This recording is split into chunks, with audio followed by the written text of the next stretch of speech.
Hello and welcome back you all to the Commerce Success. I am Rahul Thakur, your economics teacher. In the last video, we were discussing about the money and then banking. So we have discussed that if money is the blood of the economy, then banking is the blood vessels which help in the movement of the funds or the money, which is very essential for the economy. Otherwise, the economy will not operate in a well or a smooth functioning. Imagine an economy where there is no money.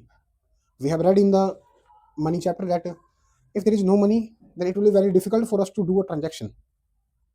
In the similar manner, if there is no banking system, then who will transact this money, है ना? तो बहुत सारी चीज़ें आती हैं जो कि मनी पे डिपेंडेंट होती हैं। इसी तरह बहुत सारी चीज़ें हैं जो बैंकिंग पे डिपेंडेंट होती हैं। यदि मनी होता ना बैंकिंग होता तो जो इकोनॉमिक प्रोस्पेरिटी हम देख रहे हैं वो इतनी ज़्यादा नहीं होती। ठीक है, और इतिहास में अब तक सबसे ज़्यादा इकोनॉमिक प्रोस्पेरिटी हम इसी टाइम में देख रहे हैं और आने वाले फ्यूचर में ये चीज़ें और आगे बढ़ेंगी। इतिहास में ना कभी ऐसा हुआ है ना कभी उससे पहले भी हुआ होगा, बट फ्यूचर में ये चीज़ें बढ़ती आएंगी। पर इसमें इकोनॉमिक प्रोस्पेरिटी को बढ़ाने में जो सबसे बड़ा रोल है वो बैंकिंग का है और मनी का है। तो हमने देखा था बैंक क्या होता है, बैंकिंग के क्या क्या फंक्शंस हैं। अब यहाँ पे आज हम देखेंगे बैंक का एक जो मेन फंक्शन है वो क्या है, मनी क्रिएशन और क्रेडिट क्रिएशन। अब मनी क्रिएशन और जब हम क्रेडिट क्रिएशन की बात करते हैं तो ये कोई क्या है, रियल क्रिएशन नहीं है मनी का या रियल प्रिंटिंग नहीं है मनी का।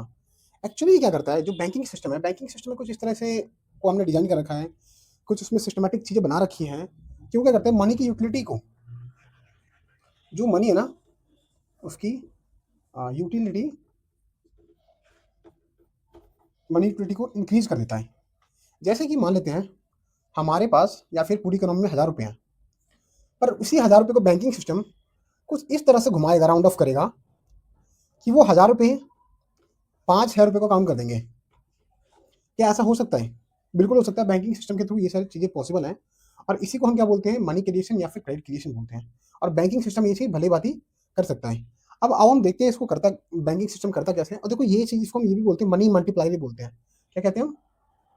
Money multiplier. मतलब कि 1000 रुपये को आपने उसकी यूटिलिटी को बढ़ाते हुए आपने 5 टाइम्स कर दिया, है ना, 5000 बना दिया। तो आपने क्या किया, मनी मल्टीप्लाई कर दिया। और इकोनॉमी में मनी मल्टीप्लायर जितना हाई होगा, है ना, जितना हाई मनी मल्टीप्लायर होगा इकोनॉमी के लिए वो उतना ही अच्छा होगा। मतलब कि फंड का एलोकेशन, फंड का मूवमेंट उतने ज़्यादा अच्छे से हो रहा है और इकोनॉमी में उसका क्या है, जो यूटिलाइजेशन हो रहा है प्रॉपर तरीके से हो रहा है। ठीक है, तो इसको हम बोलते हैं क्या, मनी क्रिएशन, जो बैंक करता है या फिर क्रेडिट क्रिएशन बोलता है। और याद रखना ये चीज़ कोई ये रियल प्रिंटिंग ऑफ मनी नहीं है, ये सिर्फ क्या है, मनी की यूटिलिटी को बढ़ाने का तरीका है बैंकिंग सिस्टम के द्वारा इसको एक ऑपरेशन किया जाता है। अब इसको हम करते कैसे हैं, इसमें क्या क्या एजम्पन्स हैं, क्या क्या इसमें कुछ एक्सेप्शंस भी होती हैं या क्या है, इसको हम अब एक एक करके चाहे तो देख सकते हैं। तो सबसे पहली बात तो हम करते हैं क्या कि इसके कुछ एजम्पन्स हैं। सबसे पहला एजम्पन तो ये है, एजम्पन्स क्या है, सबसे पहला एजम्पन हम ये मान के चलते हैं जो भी ट्रांजैक्शन हुई है ना, all the transactions are through, है ना, आर राउटेड थ्रू बैंक्स। ठीक है, banks, all the payments, all the payments are made through banks। सबसे पहली कंडीशन तो यही है कि जो भी ट्रांजैक्शंस होंगी यहाँ पे क्या होगी, बैंक के थ्रू होगी। कुल मिला के इसको आप ऐसे समझ सकते हो कि मानो आपकी कोई कैश में पैसा ही नहीं, जो भी इकोनॉमी के अंदर पैसा है वो सब क्या है, हमारे बैंकिंग सिस्टम में ही एग्जिस्ट करता है, हमारे हाथ में कोई पैसा नहीं है। इसलिए जो भी पेमेंट होगी वो बैंकिंग सिस्टम के थ्रू होगी, जो भी रिसिप्ट लिया जाएगा वो भी बैंकिंग सिस्टम के थ्रू होगा। जो आपने पेमेंट कैश में ली भी है तो ऐसा मान के चलेंगे वो बैंक में ही डिपॉजिट कर दिया जाएगा। ठीक है, दूसरा कंडीशन क्या है, आप इसको बोलोगे अंटायर बैंकिंग सिस्टम या अंटायर बैंकिंग सिस्टम क्या है, अ सिंगल सिस्टम। आप ऐसा मान के चलो कि जो भी बैंकिंग सिस्टम है वो क्या है, सब सारे इसमें कई सारे बैंक्स हैं, कई सारे एनबीएफसी हैं, नॉन बैंकिंग फाइनेंशियल इंस्टीट्यूशंस हैं, कई स्मॉल फाइनेंस बैंक्स होते हैं और भी चीज़ें हैं। इन सबको हम एक ही मानेंगे, या फिर आप ऐसा समझ लो कि ऐसा मान के चलो कि पूरे देश में एक ही बैंकिंग सिस्टम है, या ऐसा समझो या एक ही बैंक है। जो आपको सही लग रहा है समझने में समझो, क्योंकि जो ऑपरेशन करेगा वो एक सिंगल सिस्टम की तरह काम करेगा, सिंगल बैंक की तरह ही वो काम करने वाला है। ठीक है, अब इसमें देखते हैं कि सबसे पहले ये हम करते किस किस तरह है। अब इसका एक टेबल है जिसके इसको आप उतार सकते हो। इस टेबल के थ्रू हम इसको एक एक करके समझेंगे मनी क्रिएशन और क्रेडिट क्रिएशन होता क्या है। सबसे पहले देखो, जनरली क्या करते हैं हम, जब भी पैसा डिपॉजिट करते हैं अपने बैंक में, तो हम ये मान के चलेंगे कि हमारी कंट्री में क्या बहुत सारे लोग पैसा जमा करने वाले हैं। यदि मैं यहाँ पे अमाउंट लिख रहा हूँ 1000 का, तो आप समझो ये 1000 नहीं, एक्चुअली में हजारों लाखों करोड़ होंगे। ठीक है, कभी भी ऐसा नहीं होता कि आपने अपना पैसा आज शाम को जमा करवाया या आज सुबह जमा करवाया और शाम को लेने पहुंच गए। यदि आप पैसा लेने निकालने विड्रॉ करने भी जाते हो तो उसमें ऐसा नहीं होगा कि आप सारे के सारे पैसे निकाल लो। हो सकता है कुछ अमाउंट आप निकाल लो, कुछ अमाउंट आप फिर छोड़ दो। इसी तरह हमारी तरह बहुत सारे लोग होंगे जो एक साथ ये ट्रांजेक्शन करते होंगे, और बहुत सारे लोग ऐसे भी होंगे जो अपने पैसे को अकाउंट में डाल के भूल जाते होंगे, मतलब निकालते नहीं होंगे क्योंकि उन्हें कोई जरूरत नहीं होती होगी। ठीक है, तो ये भी एक पार्ट है, इसको भी समझेंगे हम थोड़ा। देखो सबसे पहले यहाँ पे क्या है, डिपॉजिट्स, कि बैंक में कितना पैसा डिपॉजिट हो रहा है। ठीक है, फिर आता है उन डिपॉजिट्स पे कितना लोन दिया जा रहा है। फिर आता है cash reserve ratio. Cash reserve ratio हमारे केस में हम मान के चलेंगे LRR 20% है। अब ये कैश रिजर्व रेशियो क्या होता है इसको मैं आगे बताऊंगा आपको। डिपॉजिट्स हम जानते हैं, लोन्स हम जानते हैं, और ये हमारे यहाँ पे क्या है, राउंड्स है। राउंड्स कह सकते हो कि मनी कितने बार बैंकिंग सिस्टम में आएगा जाएगा, उसको हम राउंड्स में हम कहते हैं। ठीक है, सबसे पहला क्या, इनिशियल राउंड, या फिर इसको आप राउंड 1 भी कह सकते हो। उसमें ऐसा आप मान के चलो कि 1000 रुपये बैंकिंग सिस्टम में आएगा, और LRR जो हमारा है कैश रिजर्व रेशियो वो क्या है, 20% है। तो इसमें से 20% का 200 यहाँ पे आ जाएगा। अब LRR या कैश रिजर्व रेशियो क्या है, इसका मतलब ये है बैंक के पास जो भी पैसा डिपॉजिट किया जाता है, बैंक उसमें से सारा का सारा पैसा लोन नहीं दे सकता। वो क्या करता है, कुछ पैसे लोन देता है, बाकी पैसे को अपने पास रख लेता है एज अ कैश रिजर्व में। मान लेते हैं एक ब्रांच है पंजाब नेशनल बैंक की कहीं पे, अब वहाँ पे दिन भर में हजारों रुपए डिपॉजिट होंगे, है ना, और बहुत सारे लोग वहाँ पे लोन लेने भी आए होंगे। तो क्या बैंक सारा का सारा लोन दे देगा? नहीं देगा, क्योंकि उसे पता है जो पैसा मुझे दिए गए, मानते 1000 रुपये दिए गए हैं एज अ डिपॉजिट। अब इसमें से बहुत सारे लोग ऐसे भी होंगे जो पैसे को विड्रॉ करना चाहेंगे, तो उन्हें भी देने के लिए क्या चाहिए, कम कुछ पैसा अपने पास रख लो। अब ये सारा का सारा पैसा क्यों नहीं रखते हैं, कुछ क्यों रखते हैं, क्योंकि मैंने क्या कहा, ट्रांजेक्शन को आप लाखों करोड़ों में देखो, है ना, लाखों करोड़ों रुपए डिपॉजिट हो रहे हैं, और ऐसा नहीं है कि सारे लोग एक साथ ही पैसा लेने आ जाएंगे। तो ऐसा भी नहीं है बैंक के पास सिचुएशन कि भाई 1000 के 1000 रुपए मुझे अभी के अभी वापस करने हैं। तो बैंक को तो एक्चुअली क्या, थोड़ा बहुत ही पैसा यदि जरूरत पड़ेगी तो वापस देना पड़ेगा। इसलिए हम क्या करते हैं, बैंक क्या करता है, थोड़ा सा पैसा बचा के रखता है as a cash reserve ratio, कि कोई पर्सन यदि कैश विड्रॉ करने आता है तो हम उन्हें ये पैसा दे सकते हैं। बाकी जो पैसा होता है बैंक उसे लोन के रूप में दे देता है।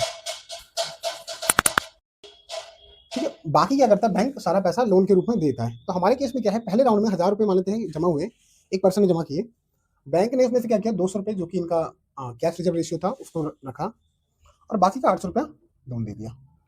अब सेकेंड राउंड में क्या मानेंगे हम, राउंड 2 में जो ये पर्सन है जिसने लोन लिया है, उसने क्या किया, अपना पैसा अपने बैंक के अंदर जमा करवा दिया। ठीक है, तो बैंक के पास सेकंड राउंड में डिपॉजिट आ जाता है 800 रुपये। अब ये मत पूछना कि इसने पैसा जमा क्यों करवाया या कैसे किया, बट सीधा ये मान के चलो कि ये जो भी ट्रांजेक्शन कर रहा है वो बैंकिंग के थ्रू कर रहा है, इसलिए इसका पैसा जो 800 है वो भी बैंकिंग सिस्टम में ही है। ठीक है, अब ये भी बैंक इसको क्या करेगा, एज अ सेकंड डिपॉजिट के रूप में यूज करेगा, क्योंकि यहाँ पे लोन देखो, अभी आपके खाते में भी जब आप चेक करोगे, जो पहला पर्सन इसने पैसा जमा करवा 1000 रुपये, जब वो चेक करेगा अपनी पासबुक में तो देखेगा, अच्छा मेरे पास तो 1000 रुपये हैं, ठीक है, मेरे खाते में दिख रहे हैं, एक्चुअली में 1000 रुपये में तो नहीं है वो, क्योंकि 800 रुपये तो इधर लोन दिए जा चुके हैं उसमें से, बट क्योंकि वो बैंक की लायबिलिटी है, बैंक आपको देगा तो वो आपके खाते में दिखाई देगा। ठीक है,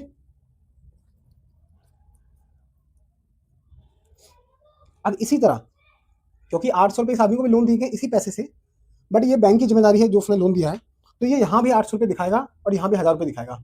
ठीक है, तो इसी तरह देखो क्या होता है, मैंने जो पैसा इनिशियली डिपॉजिट हुआ 1000 रुपये ही था, 1000 का नोट होगा या 500 के दो होंगे, पर यूटिलिटी के हिसाब से हम उसे बढ़ाते जा रहे हैं, बढ़ाते जा रहे हैं।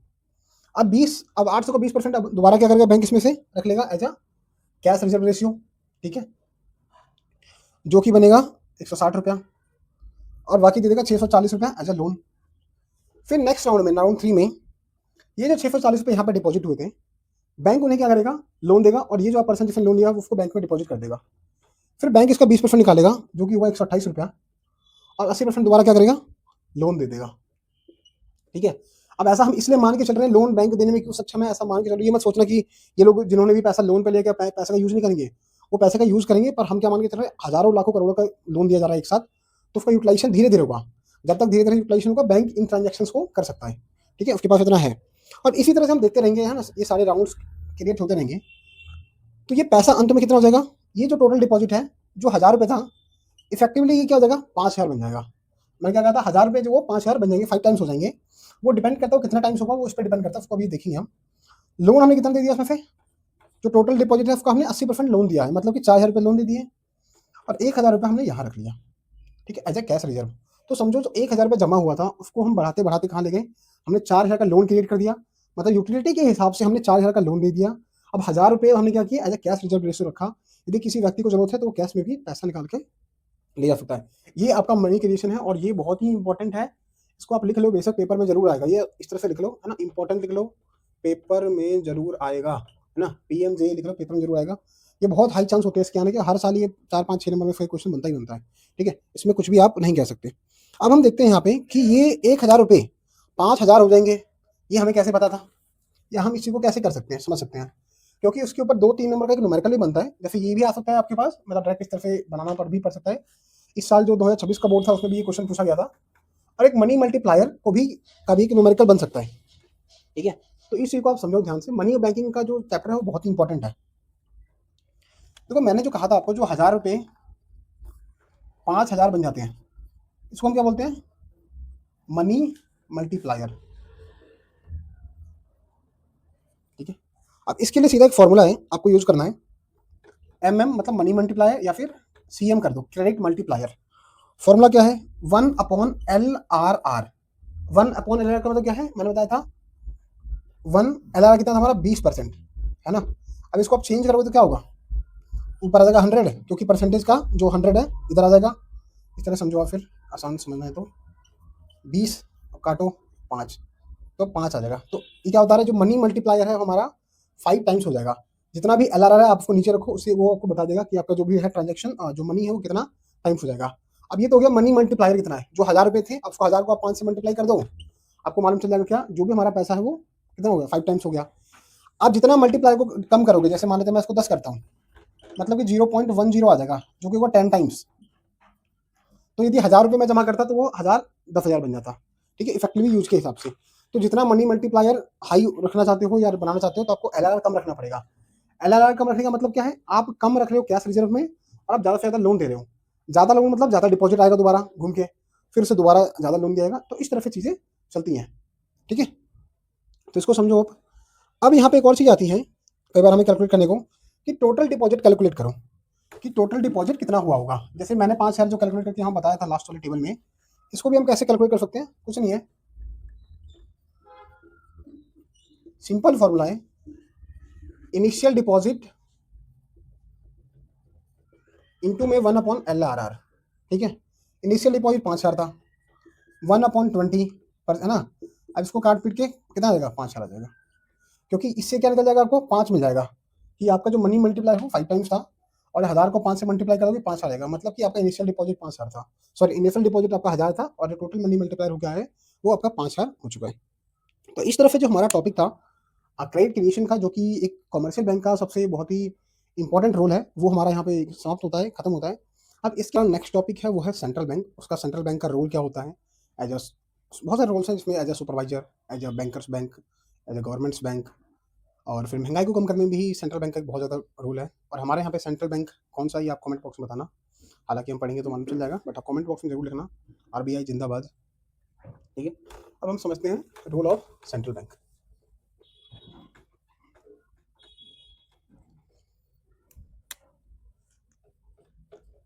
सेंट्रल बैंक हमारे यहाँ पे कौन है, रिजर्व बैंक ऑफ इंडिया, है ना।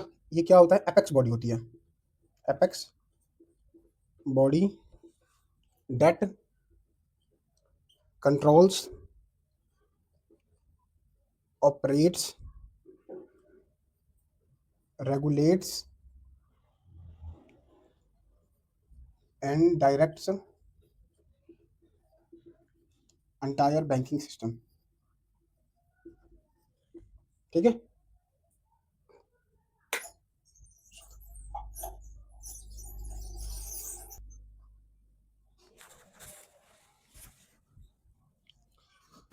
तो सेंट्रल बैंक कौन है, एपेक्स बॉडी दैट कंट्रोल, याद रखना, operate, regulate, direct entire banking system, जितने भी बैंक्स होते एक तरह से कह सकते हैं उनका पापा होता है ये, कौन, हमारा RBI सेंट्रल बैंक।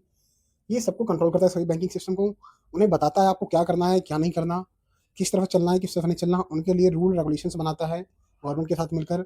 और यदि किसी भी बैंक्स ने कुछ भी दिक्कत किया, इशू किया, या जो भी नॉर्म्स हैं या रूल्स हैं उसके अकॉर्डिंग नहीं चला, तो ये उन्हें पनिश भी कर सकता है, बैन भी कर सकता है।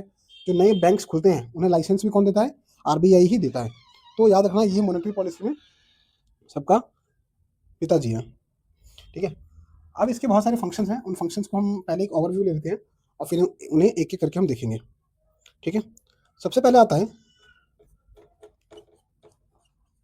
Currency authority. दूसरा आता है बैंकर ऑफ या बैंकर टू द गवर्नमेंट। तीसरा आता है बैंक सुपरवाइजर।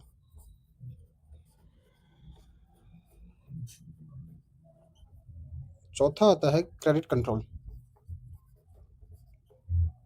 क्रेडिट या फिर मनी कंट्रोल, है ना, कंट्रोलर ऑफ मनी सप्लाई। तो ये मुख्यतः क्या है, मेनली ये चार फंक्शंस हैं जो हमारा जो आरबीआई है ये करता है। आइए अब इनको हम एक एक करके देखते हैं, इनमें से क्या क्या आता है। सबसे पहला आता है करेंसी अथॉरिटी। करेंसी अथॉरिटी का सीधा मतलब ये है कि वो ऑर्गेनाइजेशन, वो संस्था जो हमारी कंट्री में करेंसी को पब्लिश करती है, इशू करती है ना। मतलब क्या कह सकते हो, करेंसी करेंसी इशूइंग अथॉरिटी, वो अथॉरिटी जो करेंसी को इशू करती है। और वो हमारे यहाँ पे कौन है? Reserve bank of India. सिर्फ एक ही संस्थान है जिसको हमने ये काम दिया, एक ही इंस्टीट्यूशन है जिसको हमने ये काम दे रखा है कि भाई आप करेंसी छापो। तो कभी सोचा ऐसा कि और भी ऐसे ऑर्गेनाइजेशन होने चाहिए जिन्हें जो नोट छापे? आरबीआई क्यों छापता है खाली? तो ऐसा इसलिए ताकि यूनिफॉर्मिटी बनी रहे। क्योंकि जब आरबीआई सिर्फ छाप रहा है, एक संस्था छाप रही है, तो उसको पता है कि हमारे यहाँ पे हम किस तरह का काम करते हैं। और थ्रू आउट उनके प्रोडक्शन में क्या रहेगा, यूनिफॉर्मिटी बनी रहेगी। जैसे आप ऐसे देखो कि जो मोबाइल बनता है, एक कंपनी जो मोबाइल बना रही है उसका मोबाइल दूसरी कंपनी से बहुत डिफरेंट होता है।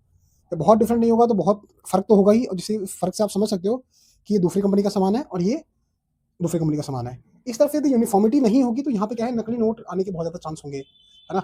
इसलिए हम यूनिफॉर्मिटी बनी रहे, इसलिए क्या करते हैं, एक सिंगल करेंसी अथॉरिटी को ही हम अलाउ करते हैं कि आप ही नोट छापो। हाँ, ये नोट छापते हैं एक्सेप्ट कॉइन्स। ये कॉइन छापने का काम नहीं करते हैं। कॉइन छापने का काम कौन करता है? Ministry of finance. हालांकि मिनिस्ट्री ऑफ फाइनेंस भी क्या करती है, आरबीआई को ठेका देती है, भाई आप ये काम करो। ठीक है, बट हम इसको केस में भी क्या देखेंगे, वो कौन कौन करता है? मिनिस्ट्री ऑफ फाइनेंस ही करती है, ऐसा मान के चलते हैं। ठीक है। तो आपने देखा पहला, है ना। और इससे इनका इन्फ्लुएंस भी अच्छा होता है ना। Get RBI more influence.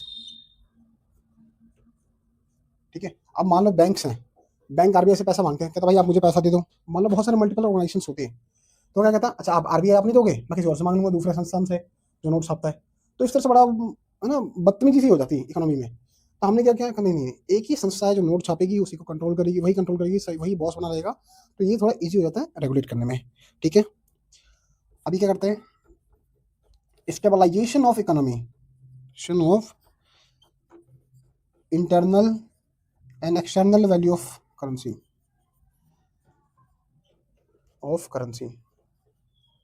अब देखो, जैसे अभी हम सुन रहे हैं कि डॉलर, जो एक डॉलर है वो 95 जा चुका है। अभी भविष्य में ऐसा जरूर होगा कि ये डॉलर 95 ना होके अपनी सेंचुरी भी पूरी करें और सचिन की तो इस तरह से बैट दिखाएगा, या विराट कोहली की तरह। बट ये चीज़ आप याद रखना, आरबीआई चाहे तो गिरते हुए रुपये को संभाल सकता है, उसे कंट्रोल कर सकता है और उसे स्ट्रेंथन भी कर सकता है।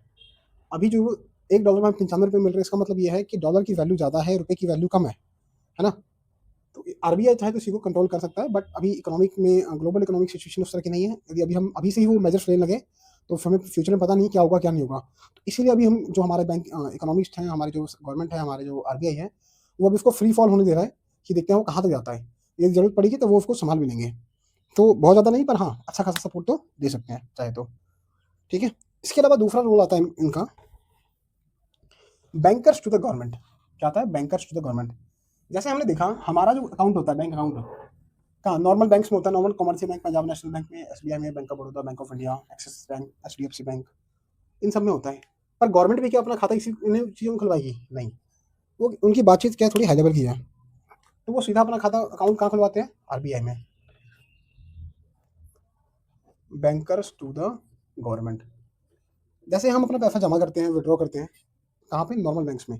तो आरबीआई में क्या करता है? गवर्नमेंट अपना पैसा जमा करता है, पैसा वहाँ से विड्रॉ करता है। यदि हमें लोन लेना है तो हम कहाँ जाते हैं? नॉर्मल कमर्शियल बैंक के पास जाते हैं।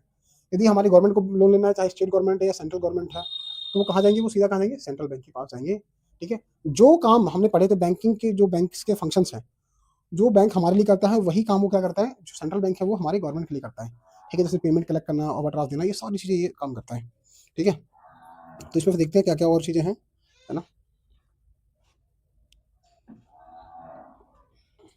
अब क्या है? As an agent the central bank also manages public date.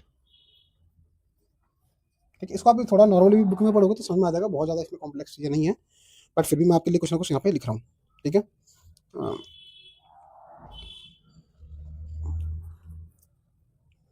अभी क्या करता है? Maintain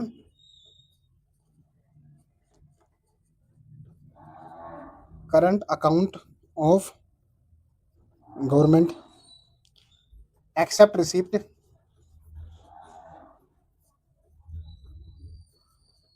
and make payments. जैसे हम चेक फाड़ के देते हैं ना कि जाओ मेरे बैंक से निकाल लेना, इसी तरह से यदि गवर्नमेंट को देना हो तो क्या बोलेगा? जाओ आगे से मांग लेना, दे देगा। ठीक है। ये सारी चीज़ें हैं और भी बहुत सारी चीज़ें हैं, आप इसको देख सकते हो। जनरली इसमें बहुत दिमाग लगाने वाली चीज़ें नहीं है, बस लिस्ट देखिए फंक्शंस की, आपको उन्हें पढ़ना है, आपको समझ में आ जाएगा। अब तीसरा फंक्शन जो है ना, आगे के जो दो फंक्शंस है वो बहुत इंपॉर्टेंट है, आपको वो समझना अच्छे से चाहिए। और जो लास्ट वाला है वो तो और भी भयंकर है। तो तीसरा फंक्शन क्या आता है? Banker to the bank. Bank का ही बैंक है, पापा बैंक है ना, मैं तो पापा हूँ दुनिया का पापा। तो इसी तरह आरबीआई के क्या बोलते हैं? मैं तो पापा हूँ किसका? बैंकिंग सिस्टम का। तो क्या कह रहा है ये?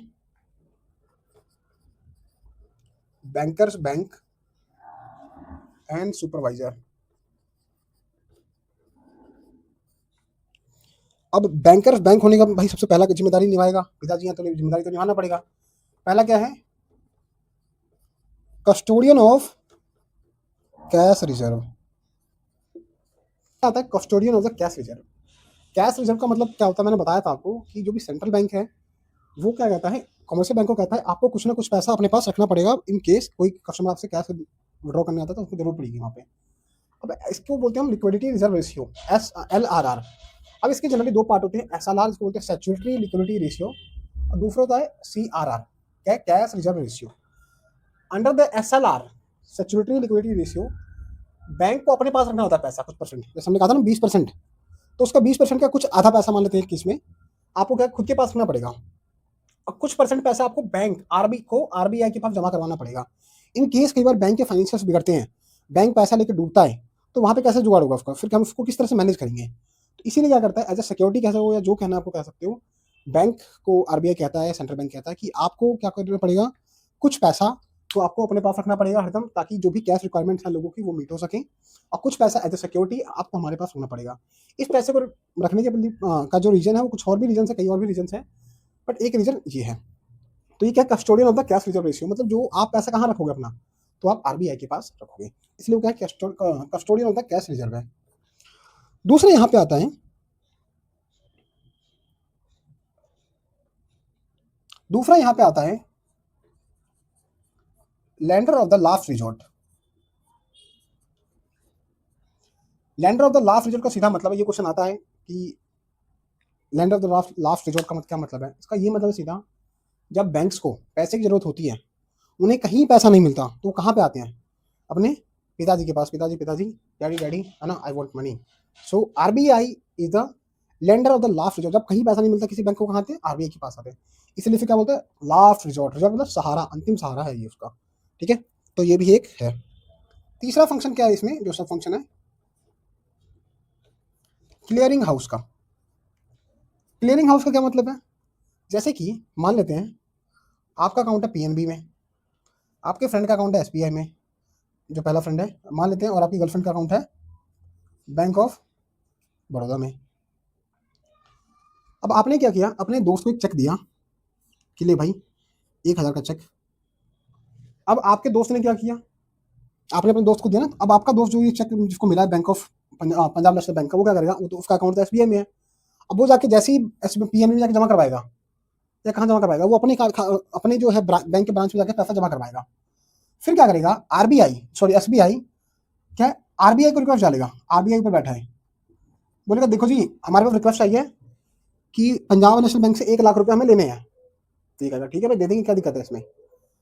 अब इसी तरह से मान लेते हैं जो आपकी गर्लफ्रेंड है, फ्रेंड है एंड यू।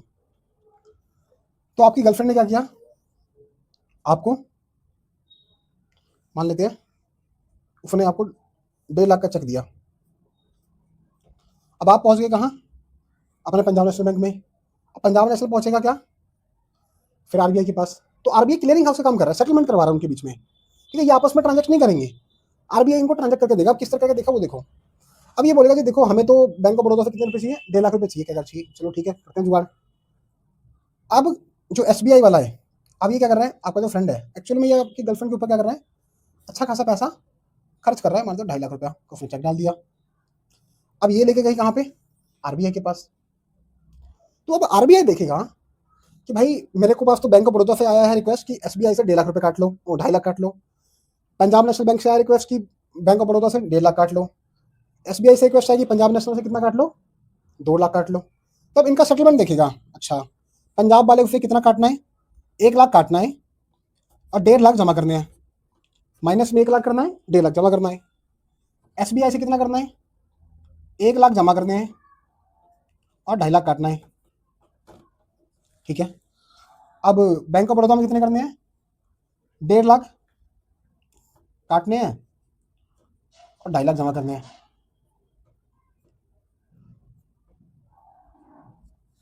अब इस तरह से वो सेटलमेंट देखेगा। अब वो इस तरह के जो उसका जुगाड़ बनाएगा, किस तरह से मैं इनको आपस में ही क्लियर कर दूं। अब देखा जाए इसमें ट्रांजेक्शन को गौर से, तो 1.5 लाख पंजाब को मिलने हैं और वो 1.5 लाख कौन देगा, बैंक ऑफ बड़ौदा देगा। 2.5 लाख मिलने की कटने कहाँ से, एसबीआई से, और वो जमा होने कहाँ पे हैं, बैंक में, इस वाले बैंक में। तो आरबीआई क्या करेगा, ये जो 2.5 लाख इसको देने हैं ना, वो 2.5 लाख ना देके इसको 1 लाख दे देगा बैलेंस का। कहेगा देखो भाई 2.5 लाख में से 1.5 लाख तो तुम्हारे कटने थे क्योंकि तुम्हें यहाँ पे पंजाब को देना है, तो 1.5 लाख तो मैंने काट लिए और 1 लाख एक्स्ट्रा मैं तुम्हें दे रहा हूँ, ठीक है।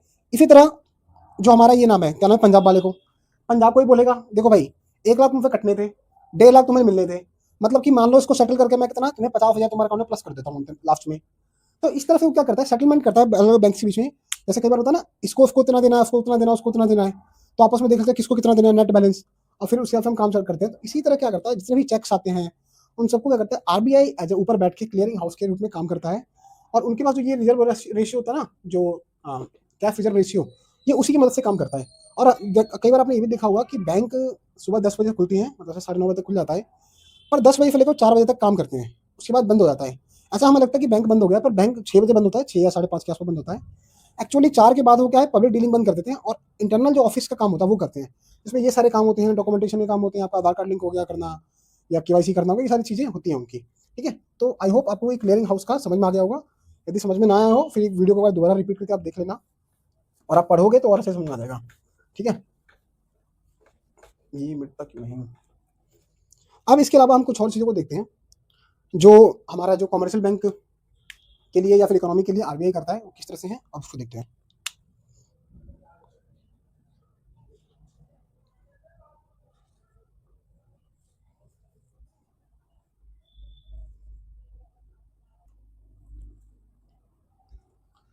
आइए अब जो आरबीआई का रोल है as a controller of money supply उसको देखते हैं। ये बहुत ही इंपॉर्टेंट है इकोनॉमी के लिए। तो इसमें क्या है, कंट्रोलर ऑफ मनी सप्लाई, ठीक है। अब लास्ट टाइम मैंने बताया था आपको कि आरबीआई क्या करता है, मनी सप्लाई को कंट्रोल करता है। और इसको मैंने कहा था मनी सप्लाई, जो मनी सप्लाई है जैसे बढ़ेगी इकोनॉमी में तो उससे क्या इफेक्ट होगा, लोगों के हाथ में पैसा आएगा, मतलब मनी सप्लाई आएगा, उससे हमारी डिमांड इंक्रीज होगी। और जब डिमांड किसी चीज़ के लिए इंक्रीज होती है तो क्या होता है, प्राइस इंक्रीज होता है। प्राइस इंक्रीज होने का मतलब क्या होता है, महंगाई बढ़ती है। तो हमारी यहाँ पे महंगाई को कम करने की जिम्मेदारी भी किसकी है, आरबीआई की है।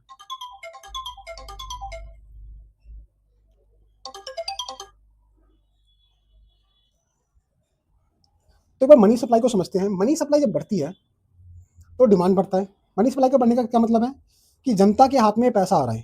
जनता के हाथ में पैसा आने का मतलब जनता की डिमांड का बढ़ना, जो भी गुड्स एंड सर्विसेज हम कंज्यूम कर रहे हैं। डिमांड के बढ़ने का मतलब क्या है? प्राइस का बढ़ना। और प्राइस का बढ़ने का मतलब क्या है? इन्फ्लेशन का बढ़ना। अब इन तीनों सिचुएशन में क्या है, अल्टीमेटली हम क्या देख रहे हैं? इन्फ्लेशन बढ़ रहा है, और इन्फ्लेशन बढ़ना किसी भी कंट्री के लिए अच्छी बात नहीं है। अब इसको आपको कंट्रोल करना है तो आप क्या करोगे? आपके पास एक ही सॉल्यूशन है, क्या है? इन्फ्लेशन कम करो। इन्फ्लेशन कम करने के लिए आपको क्या कम करना पड़ेगा? प्राइस कम करना पड़ेगा। प्राइस कम करने के लिए आपको क्या कम करना पड़ेगा? डिमांड कम करना पड़ेगा। डिमांड कम करने के लिए क्या करना पड़ेगा? मनी सप्लाई कम करना पड़ेगा। तो ओवरऑल जो यहाँ पे रिस्पॉन्सिबिलिटी आती है आरबीआई की, वो क्या आती है? आपको मनी सप्लाई को कंट्रोल करना है, control of the money supply. कुछ टेक्निक्स अपनाओ जिससे लोग क्या करें, पैसा ज्यादा कंजम्पशन वाली चीजों पर खर्च ना करके उसे सेव करें। जनरली हमारे हाथ में जब कैश होता है तो हम सोचते हैं कि हम, हमारी टेंडेंसी होती है हम उसे खर्च करें, बट खर्च ना करने की बजाय यदि हम उसे पैसे को सेव करें, कहीं और रखें, मतलब खर्च कम करें, कुल मिला के जो हमारी डिमांड है वो कम हो, तो उससे क्या है, महंगाई कंट्रोल में आ सकती है। तो देखो आरबीआई क्या क्या हथकंडे अपनाता है इसमें। सबसे पहले आरबीआई क्या करता है? रेपो रेट, तो रेपो को कंट्रोल करता है, इसको हम बोलते हैं रीपर्चेज, रीपर्चेज रेट। इस पे आरबीआई क्या करता है? RBI lends money to commercial bank for short term। अब रेपो रेट वो रेट होता है जिसपे क्या करता है आरबीआई कमर्शियल बैंक्स को, क्या करता है, कमर्शियल बैंक से भी शॉर्ट टर्म के लिए लोन देता है।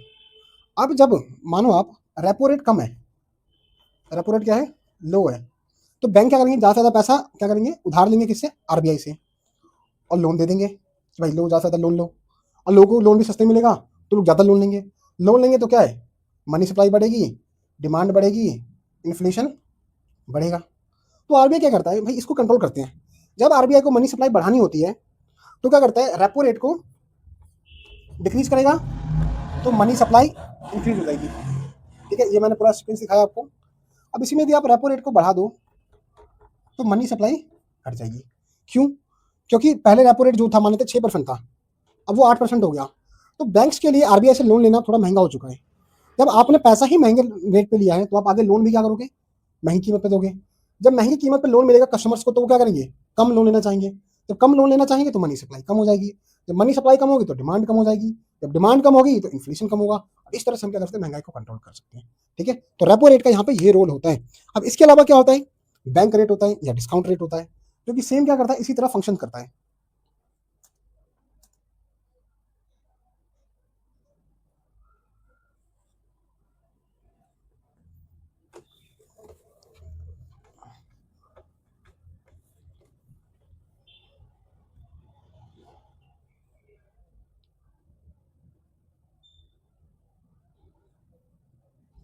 अब इसके बाद आता है बैंक, अब इसके बाद आता है बैंक रेट। बैंक रेट सिर्फ और रेपो रेट में अंतर यह है कि ये क्या है, लॉन्ग टर्म है, लॉन्ग टर्म लोन जो आरबीआई देता है कॉमर्शियल बैंक को। सेम सीक्वेंस में ये भी काम करेगा। अगेन क्या है, बैंक रेट बढ़ेगा तो मनी सप्लाई घटेगी, मनी सप्लाई घटेगी तो डिमांड घटेगा, डिमांड घटेगा तो प्राइस भी घटेगा, एंड वाइस वर्सा। तो मुझे लगता नहीं कि आपको अब ये सीक्वेंस समझने में, ये फिनोमेना समझने में आपको कोई दिक्कत होगी। ये सारे फिनोमेना एक साथ ही काम करते हैं। ठीक है, अब यहाँ पे एक और होता है, रिवर्स रिवर्स रेपो रेट। अब ये रेपो रेट का उल्टा है। इसमें क्या करता है, banks lends to RBI, bank क्या करता है, आरबीआई को लैंड करता है। अब इसमें उल्टा हो जाता है थोड़ा सा। मान लेते हैं जो रिवर्स रेपो रेट है इसको बढ़ा दिया तो इससे मनी सप्लाई कम हो जाएगी। ठीक है, मनी सप्लाई कम होगी तो डिमांड कम होगी, डिमांड कम होगी तो प्राइस भी घटेगा, और वाइस वर्सा। ठीक है, अब यहाँ पे देखो रिवर्स रेपो रेट में और रेपो रेट में क्या अंतर है। जब बैंक को मालूम चलेगा कि आरबीआई उन्हें क्या कर रहा है, ज्यादा इंटरेस्ट दे रहा है अपना पैसा उनके आरबीआई के पास रखने के लिए, तो वो क्या करेंगे, उनका जो पास एक्सेस पैसा है, जो उन्होंने सोचा था नॉर्मल कस्टमर्स को लोन देंगे, वो नॉर्मल कस्टमर्स को लोन ना देके वो क्या करेंगे, आरबीआई के पास वो जमा करवा देंगे। जब आरबीआई के पास वो जमा करवा देंगे तो मनी सप्लाई कैसे घट जाएगी, क्योंकि नॉर्मल लोगों को तो लोन मिल नहीं पाएगा। तो इससे क्या होगा, मनी सप्लाई कम होगी, डिमांड कम होगा, प्राइस कम होगा, फिर फिनोमेना चलता रहेगा। और वहीं पे मान लो तो रेपो रेट कम हो गया, तो अब जो कमर्शियल बैंक है वो ये इसको ना ज्यादा मतलब प्रॉफिटेबल नहीं पाएंगे कि भाई हम अपना पैसा आरबीआई को दें। वो आम जनता को लोन देगी, आम जनता को लोन देगी, मनी सप्लाई बढ़ जाएगी, फिर मनी सप्लाई बढ़ेगी, हम जानते हैं डिमांड बढ़ेगी, डिमांड बढ़ेगी, प्राइस बढ़ेगी। तो ये फिनोमिना पूरा चलता रहता है। अब इसमें एक और आता है, ये बड़ा इंपॉर्टेंट है, ओपन मार्केट ऑपरेशन। अब ओपन मार्केट ऑपरेशन में क्या है, सीधा आरबीआई क्या करता है, जो गवर्नमेंट सिक्योरिटी है ना, गवर्नमेंट सिक्योरिटी को क्या करता है, ओपन मार्केट में फ्लोट करता है। और क्या करता है, ओपन मार्केट में गवर्नमेंट सिक्योरिटी को सेल करता है। अब ये क्या एक तरफ से इन्वेस्टमेंट का इंस्ट्रूमेंट है।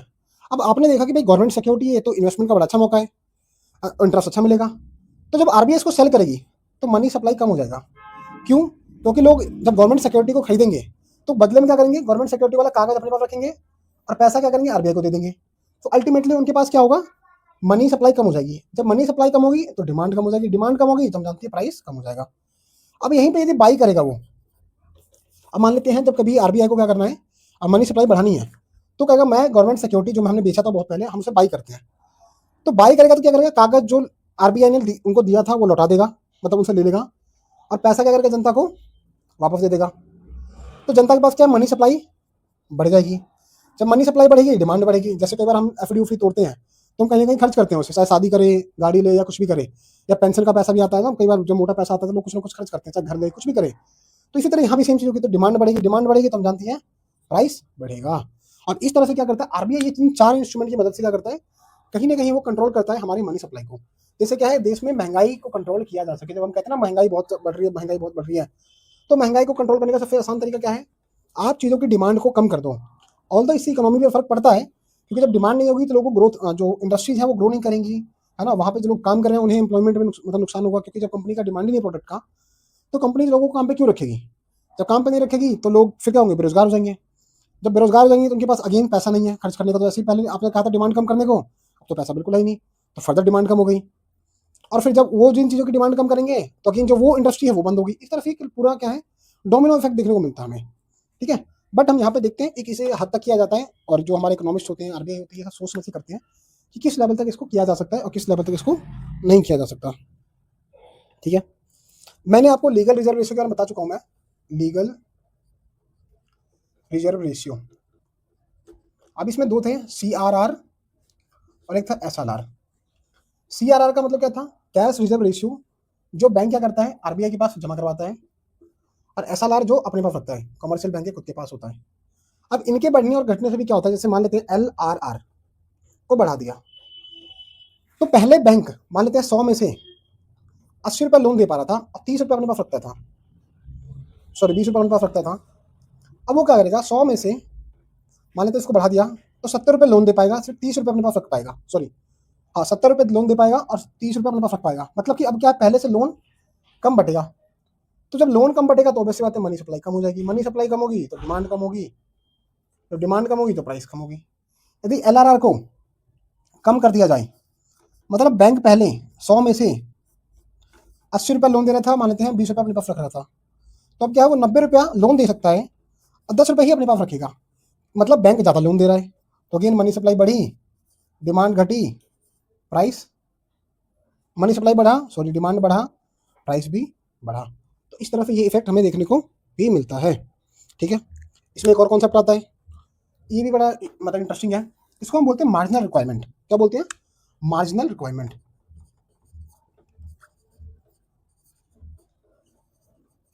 अब इसका मतलब जनरली देखो, ये क्या है, gap between collateral and loan amount.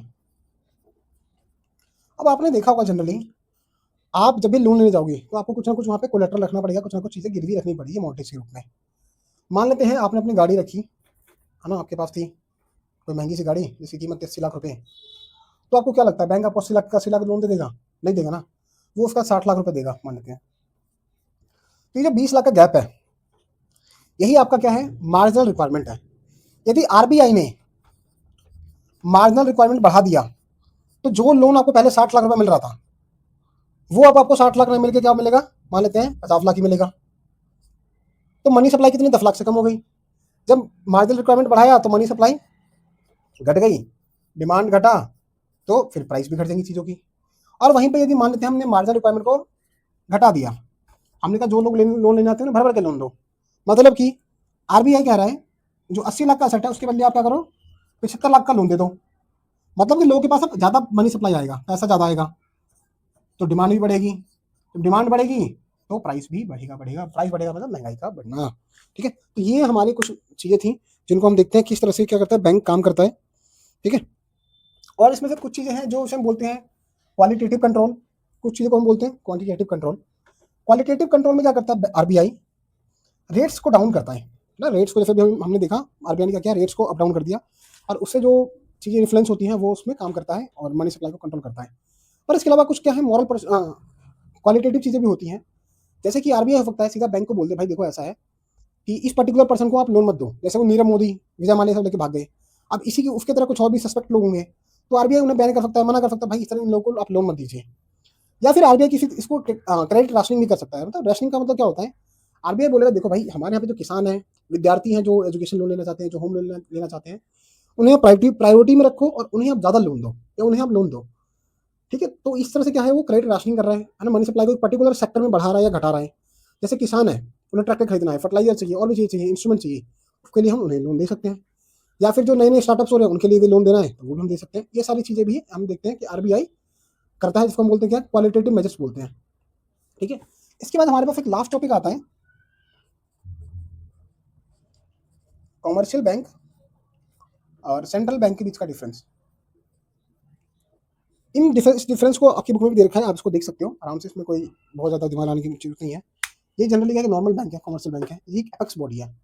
इसके बाद बहुत सारे काम होते हैं ना, रेगुलेटरी काम होते हैं, बट ऐसा नहीं कि ये बैंक जो हमारे कॉमर्शियल बैंक है ये कुछ नहीं करते, ये बहुत सारी चीज़ें करते हैं। तो आइए इसे भी एक बार देख लेते हैं। पहली बात तो डेफिनेशन आप लिख देना इन सब की, तो डेफिनेशन मैं यहाँ पे नहीं लिख रहा हूँ। फिर स्टेटस आता है, तो इसका स्टेटस क्या है, जो हमारा ये एपेक्स बॉडी है, और ये क्या है मेयरली यूनिट, जो बहुत बड़ा बैंकिंग सिस्टम है हमारा, उसमें एक यूनिट है। मान लेते हैं एक कोई बैंक बंद भी हो गया, हालांकि उसके बंद होने से बहुत ज़्यादा इंपैक्ट पड़ेगा, जैसे मान लेते हैं एसबीआई है, पंजाब नेशनल बैंक है, बहुत बड़े बड़े बैंक है, इनका बंद होना अपने आप में बहुत बड़ा इंपैक्ट पड़ता है। पर यदि हम ऐसा देखें कि हमारे इंडिया में करीब 20-30 बैंक्स हैं, यदि कोई एक बैंक बंद हो भी जाता है तो क्या ज़्यादा बहुत ज़्यादा फर्क नहीं पड़ेगा, पूरा बैंकिंग सिस्टम तो चलता रहेगा ना। तो इस यदि परस्पेक्टिव से देखें तो इनके जाने या ना जाने से कुछ होता है, एक मेयर क्या है छोटे सा यूनिट है, पार्ट है। ठीक, बट आरबीआई की यदि कोलैप्स हो रहा है तो आरबीआई तो पूरे कंट्री में जो भी बैंकिंग सिस्टम है उसको देख रहा है, तो ये ज़्यादा एक इम्पैक्टफुल चीज़ है। फिर ऑनरशिप देखो, इसमें प्राइवेट बैंक भी होते हैं और गवर्नमेंट बैंक भी होते हैं, हम जानते ही हैं। करीब 10 से 12 बैंक हमारे कंट्री में ऐसे हैं जो गवर्नमेंट ओन्ड है, बाकी सब क्या है प्राइवेट है ना। ये तो पूरी तरह से क्या है गवर्नमेंट का ही हिस्सा है। इसका ऑब्जेक्टिव क्या होता है, प्रॉफिट। इसका ऑब्जेक्टिव प्रॉफिट नहीं होता, इसका होता है जो कंट्री में अलग अलग काम है, जैसे हमने कहा मनी कंट्रोल करना, इन्फ्लेशन को कम करना, ये सारी चीज़ें भी हम जोड़ डालते हैं। पब्लिक डीलिंग, ये डीलिंग करते हैं, ये डीलिंग नहीं करते हैं पब्लिक डीलिंग में। ठीक है, फिर नंबर ऑफ बैंक्स, इसके अंदर बहुत सारे बैंक्स काम करते हैं, इसके अंदर नहीं करते। ये सारी छोटी मोटी चीज़ें हैं जिन्हें आप खुद भी देख सकते हो। ठीक है, और इसके साथ ही हमारा जो चैप्टर था मनी और बैंकिंग, दोनों कंबाइन पढ़ना चाहिए आपको। तो हमारा ये चैप्टर खत्म होता है। आपको कोई भी डाउट हो, कुछ भी दिक्कत हो, हम इस चैप्टर से रिलेटेड, इकोनॉमिक्स से रिलेटेड आप कमेंट बॉक्स में लिखिए, है ना। इस वीडियो को लाइक कीजिए, अपने दोस्तों के साथ शेयर कीजिए और चैनल को सब्सक्राइब कीजिए। आपको इस चैनल पे जो भी कॉमर्स से रिलेटेड है 11th-12th के सारा कंटेंट फ्री ऑफ कॉस्ट मिलेगा, तो आप इसको जरूर सब्सक्राइब करके रखें और शेयर भी जरूर करें अपने दोस्तों के साथ। Okay, thank you.